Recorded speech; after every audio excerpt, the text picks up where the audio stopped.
Chief Meteorologist Chase Jones.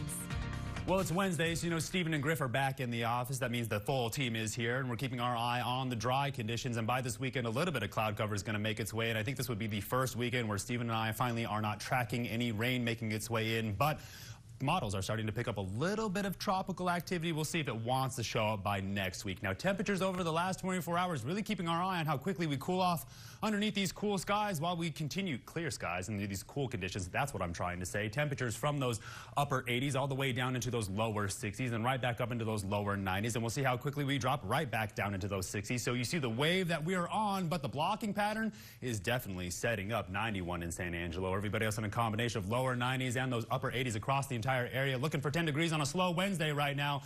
96 in Robert Lee, 90 down there in Junction, 86 over there in Sonora. So there's our 10 degrees across the entire Concho Valley, dealing with these stable, dry conditions. And I'm really keeping my eye on how long it's going to stick around with this blocking pattern setting up right now.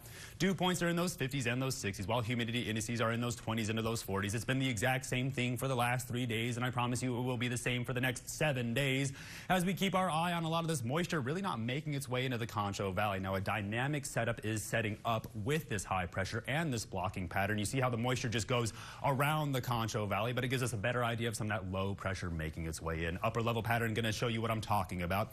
Here's the high pressure that's going to hover around Texas. Now, low pressure trying to push down on the southern side of the entire United States, but you see how that high pressure is just really stubborn and in place. Now, low pressure will become more zonal or faster moving by next week, so we could see some stable conditions. On the lookout for second summer or false fall water vapor imagery showing you the cutoff low hovering around the west coast while they're currently dealing with wildfires. So hopefully they see a little bit of relief, but really just keeping our eye on these stable conditions. You get a better idea of the high pressure really just hanging out over across Texas.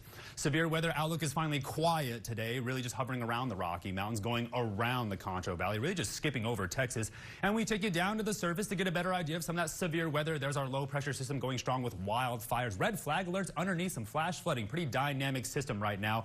Still seeing a little bit of flash flooding around New Mexico and parts of Kansas. Monsoon season still going strong, but take a good look. It runs out around the Panhandle, just barreling across Oklahoma, aiming for the Dallas metro area. Got it right today, Paul.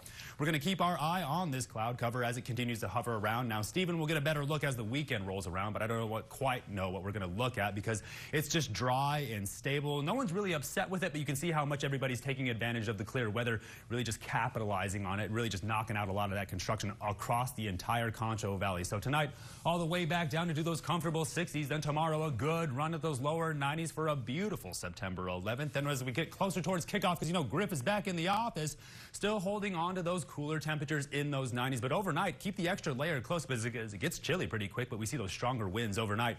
By next week, cloud cover pushes back in, but we're still holding on to those lower 90s while those overnight lows just stay stuck in those lower 60s. Stay tuned on more up the break. You're watching KSAN News at 5.